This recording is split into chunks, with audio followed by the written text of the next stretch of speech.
Welcome back. It's the Jack and Jer Show. We got an exciting episode for you today, July 13th. We got our boy Charles. I hope I'm pronouncing his last name right, Peralo. I don't really know Charles Peralo, but I've been following him on Facebook for, I'd say, about 5 years. I've told multiple people, I might have even told Charles too, he's one of my favorite people to read online. His Facebook posts are all super logical, super on point, very interesting, except when he talks about Bitcoin, but we'll talk about that another time. And recently, he's been kind of moving over to TikTok, building a TikTok platform or audience, which is, I think, pretty cool. Jack and I actually have a little competition on TikTok going on who can get like certain amount of followers and likes first. Charles already beat us, so whatever. Maybe he can give us some tips. First, I guess I'd like to hear a little bit more about Charles, or if he can just like introduce himself a little. I kind of know that you're a big libertarian.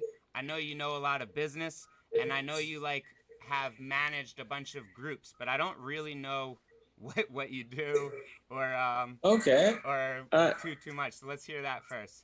well, yeah, no, happy to get started on that. So, with libertarianism, so it's kind of weird because libertarians always tell me I'm not a libertarian because I'm too moderate on stuff. Liberals tell me I'm not a liberal. Conservatives tell me I'm not a conservative. So that makes me think I'm doing something right.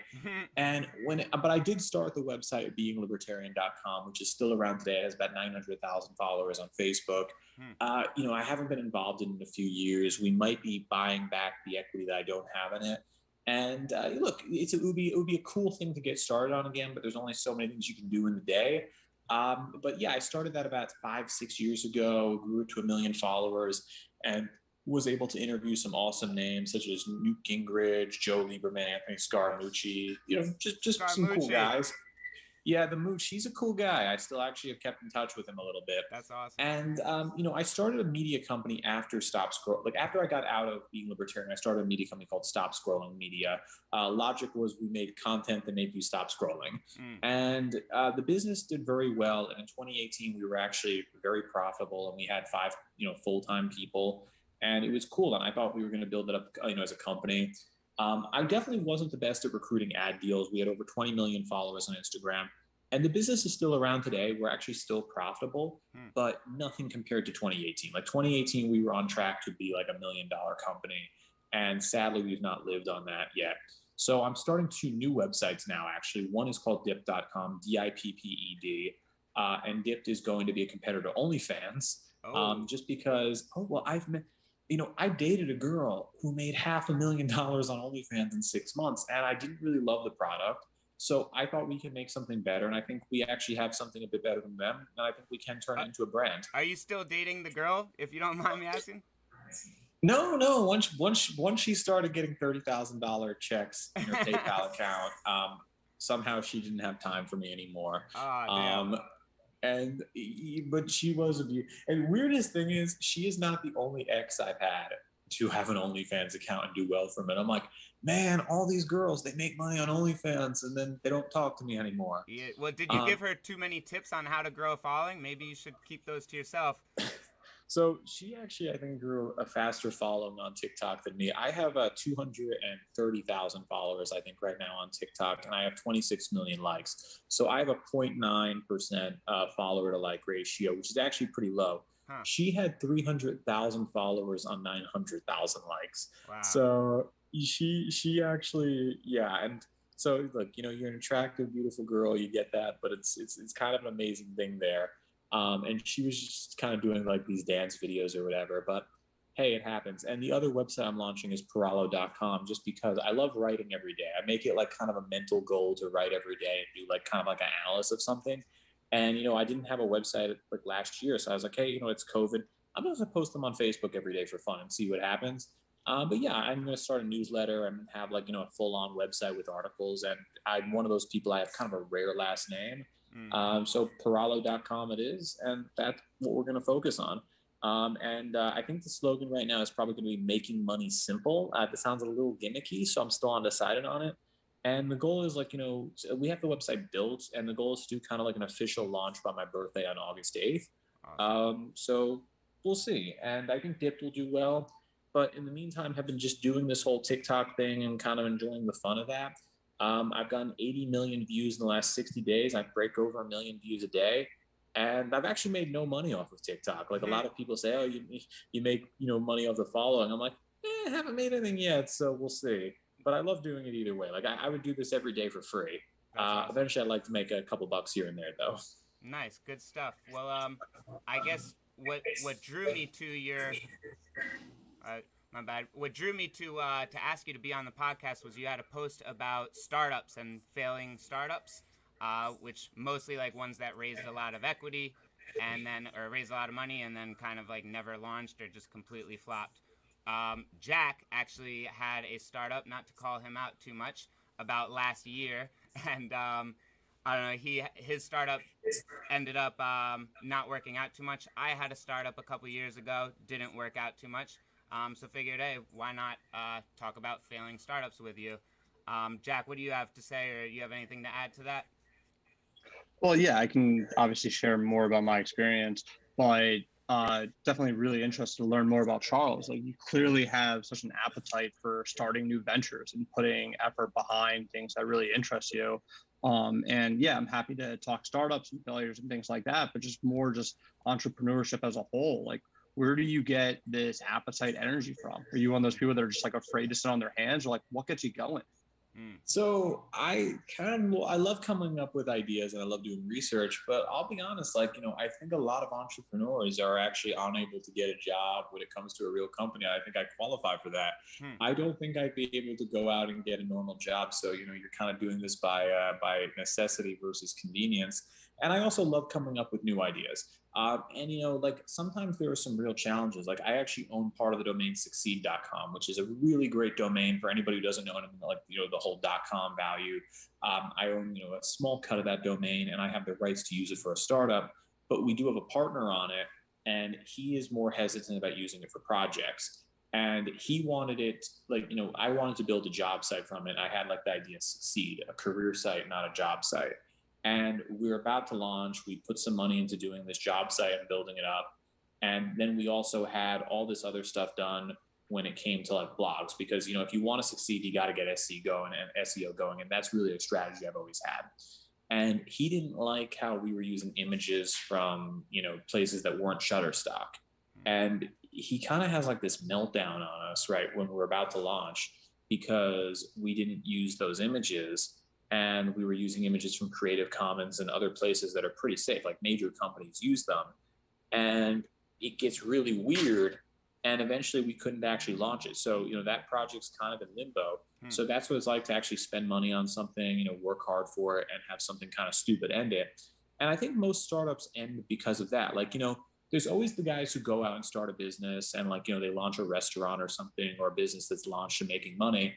And they fail because end of the day, service wasn't good enough, competition was too heavy. But then there's like one element to startups, which I think Cap kills 9 out of 10 of them, which are kind of internal problems before they ever made the first dollar.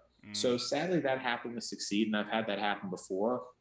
Now, with Dip.com, I had my CTO quit 2 weeks ago, and we had to go out and find a new one. And we found someone who's pretty qualified. Why did they quit? Are you allowed to say?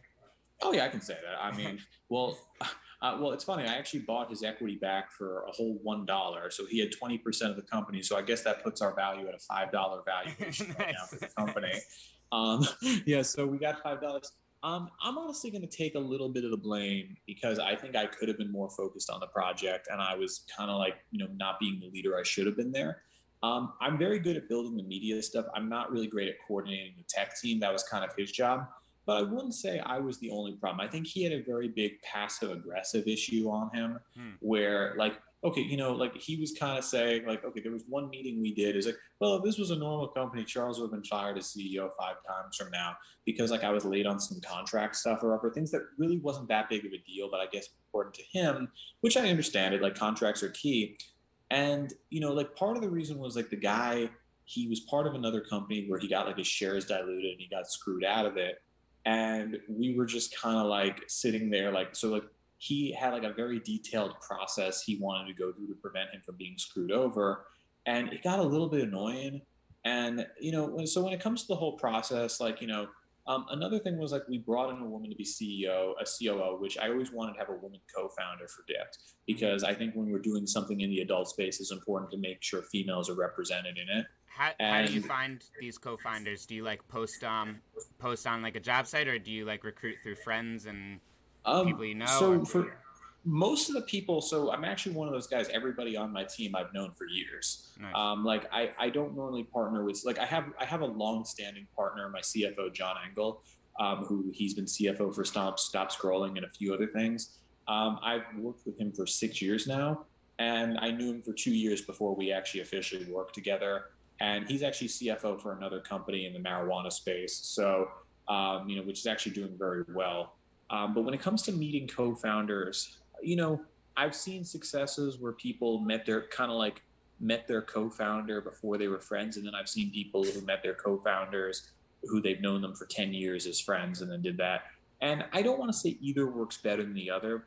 I think if you're friends with the person, like I have a partner, Raj, who is more like an advisor for Dipped now, but he was doing some like day-to-day work to get things off the ground. And he actually diluted his own equity to make way for other people because he wanted to focus more on some work on his writing and so on. And he's my best friend. And one thing is like, I kind of think, would I rather have his friendship or $10 million? And I'd rather have him as a friend than $10 million. I mean that in full honesty. And I think that's the kind of team you should try to form. With this other guy who is CTO, I think he's a talented guy, and I'd probably work with him again, honestly. But I think he's got a little bit of a passive aggressive thing that needs to be worked on. And we left on pretty amicable terms. So look, found someone new for the team, have a lot of work ahead of us to launch this. I wish it could have worked out. There was one guy though I'm kind of happy we didn't bring on the team. He was supposed to be like the head of front end design, and he was a very talented designer and a very talented coder. But what happened was, and this was like one of the final arguments we had, he took like a pretty significant equity stake in the company, single digits, but upper single digits. And we were using him as a contractor beforehand. And I want to say we still owed him $300. And it was like, $300 is in the grand scheme of things, not that much cash. So I was kind of like, when he agreed to join the company, I kind of assumed that he wasn't going to bill us for that 300 anymore. So we sent over the contract, and then like a week or two later, it's like, oh, I never got paid for the 300. I'm like, oh yeah, sure. You know what? Let me just do that. I'm just coordinating like bills for this week and so on, but I'll pay you by the end of the week. And we kind of had like a freak out moment over that. So I felt like I kind of dodged the bullet with that guy because while he was very talented, I'm like, if someone was like taking like a partnership status in the company, and by the way, this is a person who had a job for another company that's easily a $100,000 plus a year job, and he's making a big deal over $300. I probably dodged a bullet, not having him join the team, and he left with the CTO. So we'll see how this goes. I mean, we'll see how Dipped is as a project. So it sounds like you have a lot of both good and subpar experience working with partners and co-founders and things like that. And as someone that's worked with a couple of co-founders and I've talked to a bunch of entrepreneurs, finding that core team and even the team after the founding team is so important. And so I'd love to hear some of the things that you've learned, either things that you recognize either show a certain level of compatibility or potential like warning signs, like you mentioned before, where things are, drop in the bucket. Why are we making such a commotion over something so small? So I would say at this point, recruiting coders is probably the hardest single thing you can do for a project.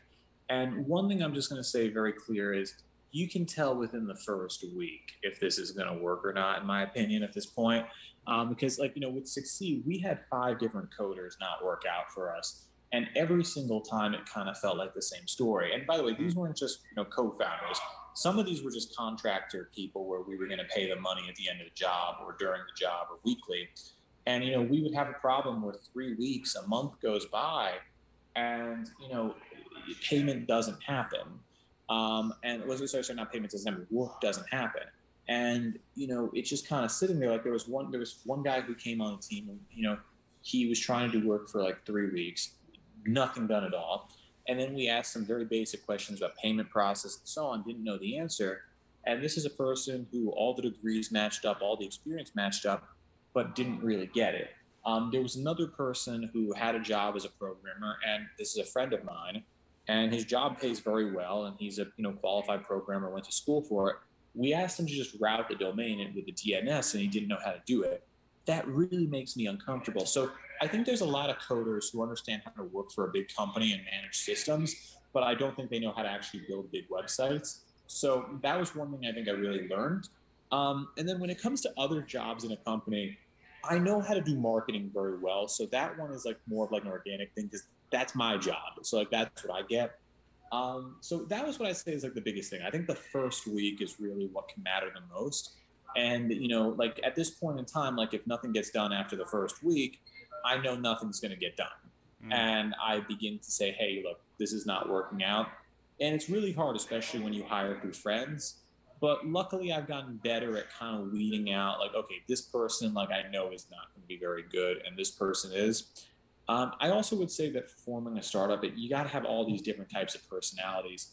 Freelancers, I don't actually think make very good co-founders because a lot of these freelancers, they're really looking for like the payday. Like they kind of get angry when they do something and they're not given like their $1,000 check. But if you agree to be a co-founder, you're saying you don't want to get paid that much long term. And then I think there's a problem where we have people who work for the big companies because the guy who was my CTO, he worked for two very large companies, multi-billion-dollar companies as, a high-ranked programmer. And, he was just doing this on his free time. He understood the startup aspect, but he also doesn't understand, like, part of being a startup is you're getting up to fly the plane. It's going to be shaky at first. Mm-hmm. So I don't think he really understood that. And yeah, that's just the key right there. Were you at the inaugural Forbes 30 Under 30 conference? I feel like that might be where we connected or through those circles. You weren't? So, I wasn't there. At that conference, I forget which founder it was, but they spoke about. I'm not sure. Is that noise? Do you guys hear that?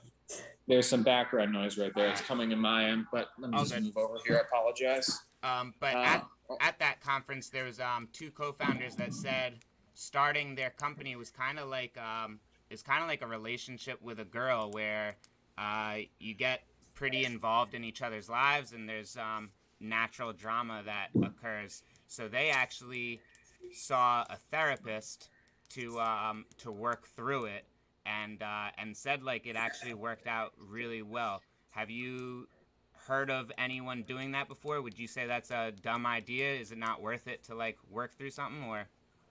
We actually had that suggested to us by a couple people, and I was open to it. And also sometimes I just want to say this: you form because I've done a lot of I've worked in startups for like 10 years of my life now, and I think they get better and better every time.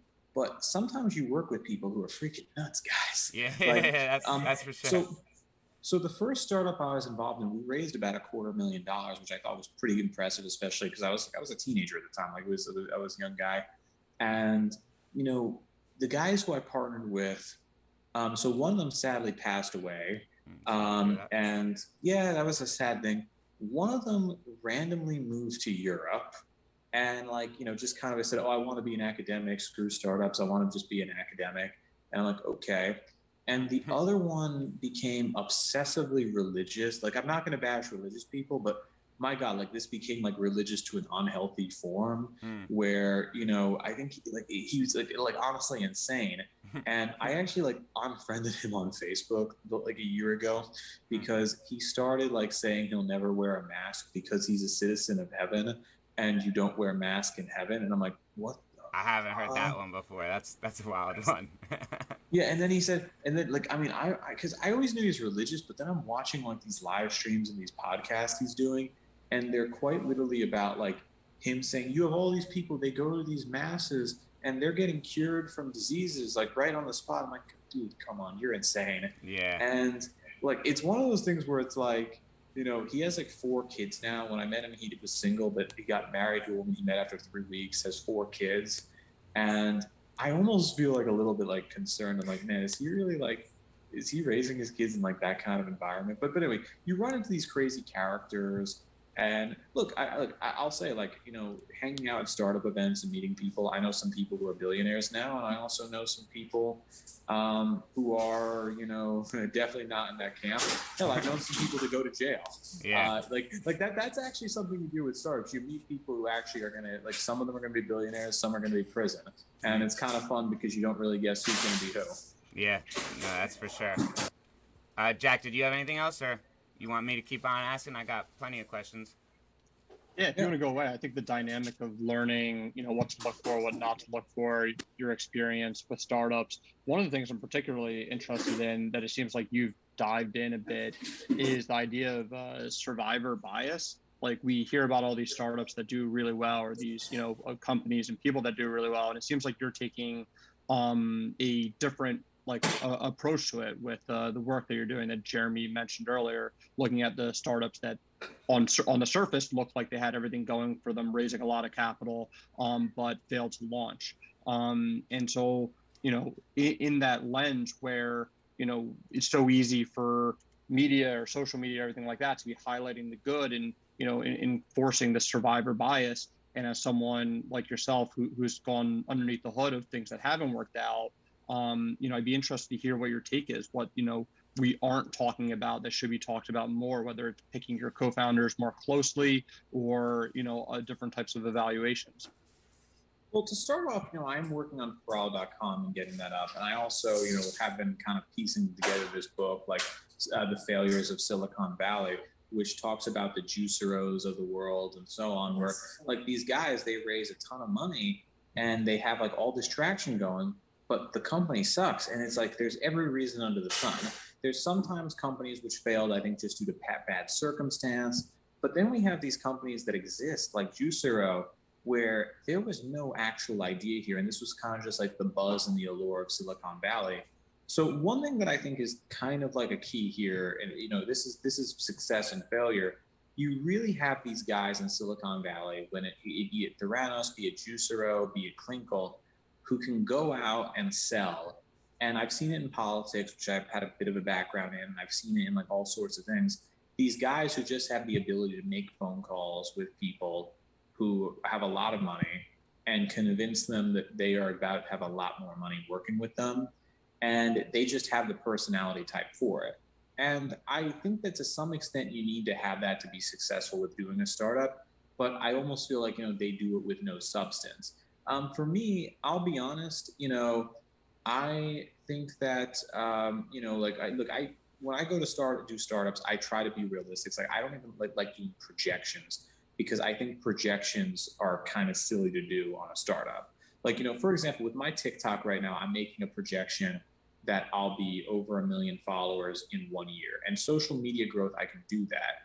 And I can do that with also existing businesses. Like, I can look at a business that's growing right now and say, okay, this is what it should be at 6 months in a year.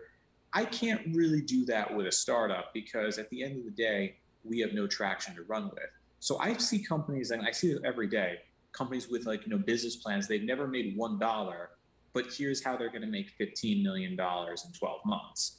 And the weirdest thing is, they tell these venture capitalists this all the time, and not enough VCs really say, it was like, well, why is it going to get 15 million in 12 months? And I feel like there's just this massive problem with that. So that's probably the biggest indicator I can say, to how I see a failure happening. What is this thing going to be making in 12 months? And, for Dipped, if someone were to ask me that question, I would not really have an answer, because I would say I need the first 2 weeks to figure out what we're going to make in 12 months. Like, I really need to see the traction here and see the growth. I don't think we can do this without, some traction of what's going on, because you might have something dead from arrival. Like Juicero, they were running around saying they're going to be $1 billion company, and the Juicero is going to be in every home, and they never bothered to sell one Juicero. And that's the case. Klinkle, I don't even know what their business plan was, because they never actually released what the official business plan was. They said mobile payments. They raised 35 million for it, and then they ended up launching an app that was actually different than the original plan. So it's just very weird how these guys go out, and I think they just make a plan where, they're going to find their way in everybody's pocket, everybody's living room, everyone's going to use it, but they don't really go by that. So I think projections are key, and being more conservative is probably a better way to figure out success or not. Yeah, I would definitely agree there. Do you think that these people are doing this knowing that they're like kind of lying, or do they actually believe in these fake products? Oh man, that's a great question. And so I did a meeting with the CEO of Burger I Am, and Burger I Am or Burger Rim. I never been able to pronounce it right. You probably have seen some around. They were a fast food franchise, Was that and Israeli? Right. yes, Israeli. Yeah, yeah. And they were from Israel, and I'm not going to disclose his name, but it's you could anyone listening could figure it out from a couple quick Google searches. Mm. The guy who was like their head spokesman and so on, I was actually partnered with him. He has a few million followers on social media, and I joined in one of their meetings, and I tasted the Burger I Am products. They were fine, nothing special, nothing I haven't seen before. I saw their demo video, and they were running around saying, "Oh, we're going to have 300 locations in like 2 years." And I'm like, "Oh, how many do you have now?" And they said 8. And I know a lot of people in the restaurant industry. I work, I manage like all the social media for one business out of Nashville that has 6 locations in fast food, and we actually have closed the sale of 2 franchises for them. And it is incredibly hard to scale a restaurant franchise. It's one of the most difficult things to do with quality control and all this stuff. So to hear that these guys doing a burger franchise with really nothing unique to it was going to go out and go from 8 franchises to 300 in 2 years is insane.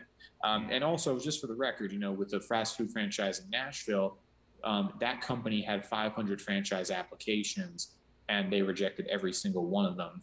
And the funniest thing is the most common job of people who want to own a fast food franchise is former MLB baseball player. And they reject every single one of them from a former NFL or baseball player because they had one baseball player who owned one of the franchises in Nashville, and they did such a bad job they had to sell it back to the company because a lot of these guys, like these MLB players, they have all this cash they made from playing sports. They want to buy a restaurant to like have stable income, but they still want to go to like Turks and Caicos every weekend, not realizing if you own a restaurant, you're working weekends. Right. So this Burger I Am place, but they were so confident in their pitch, and I don't know if they believed it or not.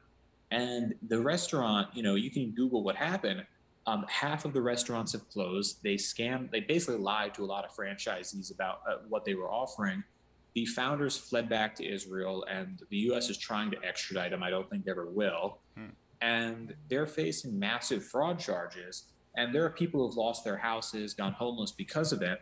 And that's one thing that will be in the book, because while that's not a Silicon Valley failure, that's an amazing example of like what happens with this kind of culture of, just kind of selling big. And that's what I think a lot of startups do. Like, everybody wants to be the new Zuckerberg. Like I've met so many people over the years, where it's like, oh, we're going to be $1 billion company.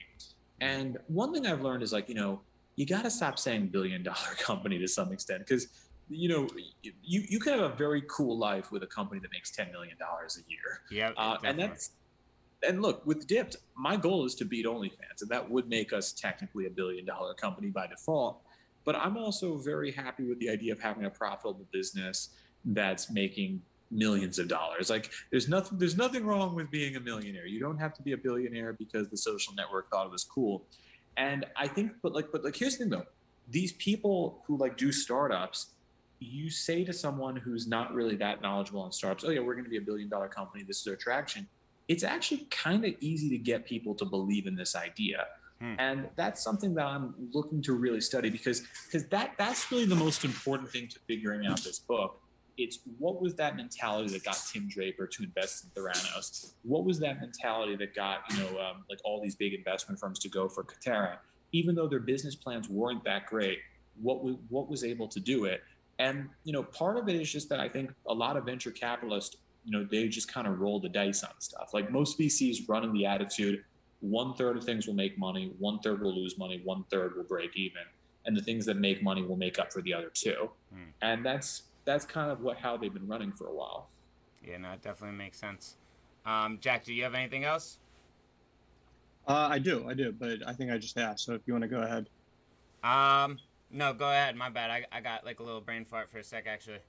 Yeah. So, Charles, you clearly come from a marketing background, and you're very good at gaining an audience. What do you think how do you think the marketing industry is going to change with this surge in influencers, micro influencers? I think it's like the rise of individual brands where people aren't necessarily following publications. Even if they're writers, they're following individual writers, you know?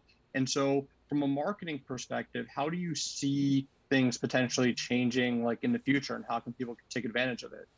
So I'm actually not as confident on influencers, and that's just from working with a lot of them, and also, having accounts with large followings. At the end of the day, if you want to sell something, you need a really good piece of content. And I had a situation. So, and I'm going to bring back OnlyFans for a moment. So I have a ton of accounts on Instagram where they're over 1 million followers, and a lot of them are just repost accounts that we grew almost less from a creative sense and more of a math sense. So they're really different than my current TikTok, where I am going out and making original content every day. But these like Instagram accounts, we tried selling products on it, and the products weren't very good. And because people wanted to run Shopify accounts and so on, and they wanted to do that. And with the Shopify accounts and everything, their products sucked and their ads sucked and they couldn't sell anything. Like, I think there was one account that tried to hammer away one product on a page with 1.5 million followers, and they sold 1 unit in 2 weeks, which is terrible. Wow. But here's the thing. But then I see people who have 5,000 followers and they do good content and they can sell well from that. So my opinion is, when it comes to how this all works, you need to have content that actually sells and sells with your audience. So like, someone actually pointed this out to me, because like, I do a lot of videos like kind of on the celebrity content side on TikTok. Probably my most common thing is doing videos bashing Amber Heard, Johnny Depp's ex-wife, and like talking about kind of the scandals of that divorce. And someone said, if you were to sell t-shirts that would just say like Amber Heard is a liar, you'd probably sell like $20,000 in t-shirts. And I'm thinking about doing it just to see as a little test. But ultimately, when it comes down to it, I don't believe in so much the influencer marketing. I think you have to have, but also let's just do the flip side of it. I had one adult account, and this was, May of 2020. So this is before we started work on Dipped. And there was a girl who grew up, it was living in New Paltz, New York. She had an OnlyFans account, and I was still new to OnlyFans. I didn't know if this whole thing was going to last. I knew some people. Wait, are you on OnlyFans? As a customer, and well, no, and she messaged me saying, hey, like, I know you have accounts on social media. Do you have anything that could promote my OnlyFans? And I'm like, I actually made one adult account. It had 70,000 followers, so it wasn't the biggest account or the most active. And she said, I'll pay you $50 for a promotion. I'm like, I don't like to do $50 promotions. Like, I like to normally work with management companies and things like that. But I said, this account isn't making any money, so I'm just going to give you a treat. Here's what we're going to do. I'll give you the password and the username of the account. 70,000 followers. That's like way higher. That's 30 times your current following, and it's all men, and like the demographic should be fine. Run the account there, and whatever you make from the account, we'll share the money. Whatever. And she just started posting bikini and lingerie shots on Instagram, doing the stories. And she got back to me 4 days later after running the account, and she made $3,500 in 4 days. And it was not even with a lot of work. So I'm not saying the only way to make money through influencers and so on is sex.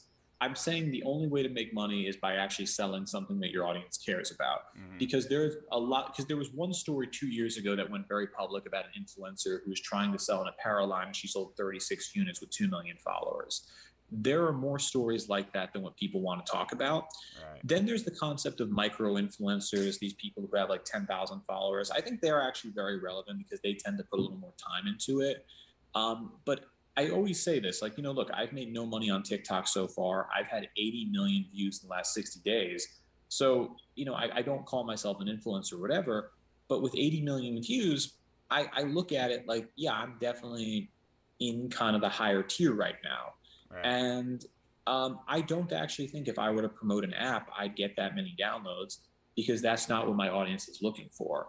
So I think that but now I think I could get an app sold, but I'd have to make a really good story behind it. So that's why I'm not as confident on influencer marketers. I think it could be done, but I'd rather, focus the time on doing a really good story with it, or something that matches the audience. Because, like these girls who do bikini stuff, they're not just going to go out and sell like cooking wear or whatever. And there is a big problem with influencers. So marketing is one of the most important things people can do for a business, but a lot of people are just saying influencer this or whatever, and I don't really think they fully get it.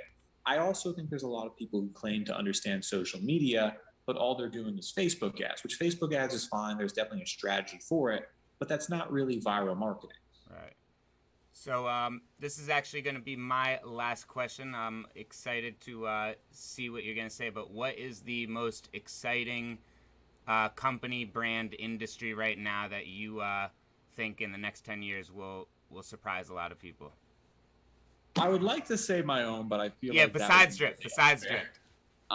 So the most exciting industry I think to get into right now, so I feel like, off the cuff, that's a tougher one to answer. I would like to see robotics and cooking. I think that's actually going to be something. I think what we're seeing right now with Instapot and so on could be the birth to robotics in the cooking industry. I also think right now that there is obviously the talk about VR and so on. I think VR is still a little bit away. And this one's a little bit of a shock, that, because I don't consume any drugs, but I think psychedelics are actually going to be a good place to be in.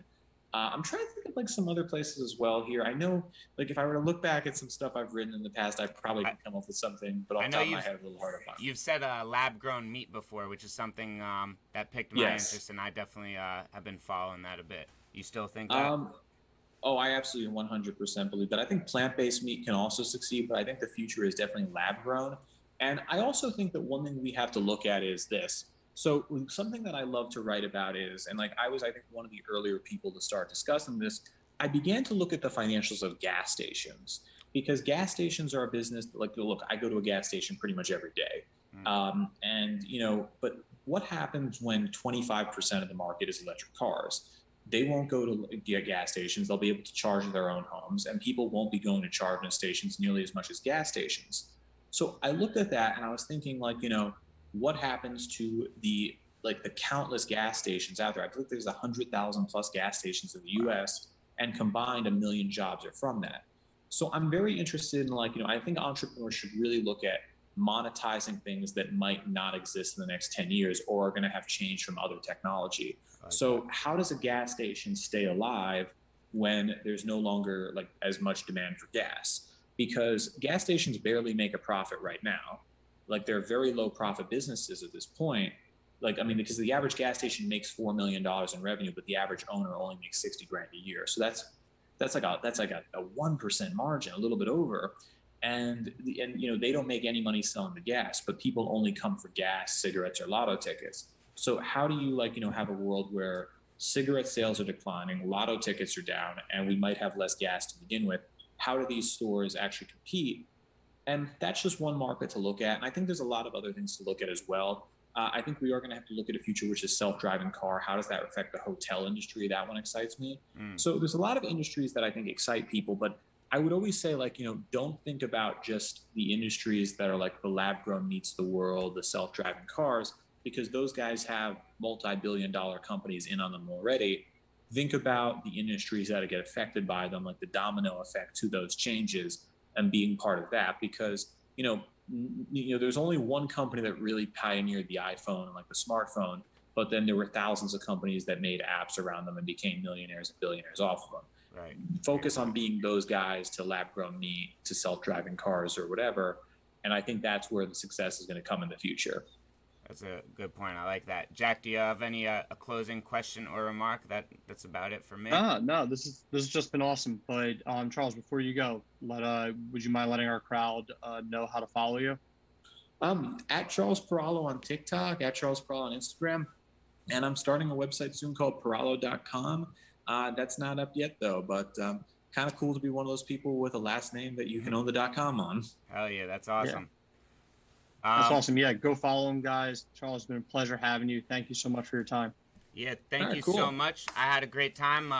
Hopefully we can talk again in the future when Drift launches and you guys need some male influencers. Jack and I are ready, and or I'm ready. I'll speak for myself, whatever. But hopefully we can talk again. Thank you so much for coming. Really appreciate it.